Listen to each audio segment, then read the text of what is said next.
impegnato e occupato بوخت مصروفه دواړه یو معنی لري. مثال io sono impegnato زه مصروفه یم. preoccupare اندېښنه یا فکر کول. مثال non ti preoccupare ته فکر مه کوه. کودا لاین یا قطار. مثال ته کو چېرته په هسپتال کې یا په کیستوره کې په قطار کې ولاړې او ته چاته ویې sono in coda زه په قطار کې یم. difficile سخته. مثال questo lavoro è difficile دا کار سخت دی. facile اسانه. pari برابر.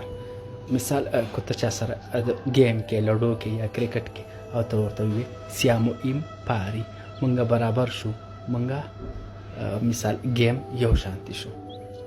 مهرباني وکړئ ویډیو در سره لایک او شیر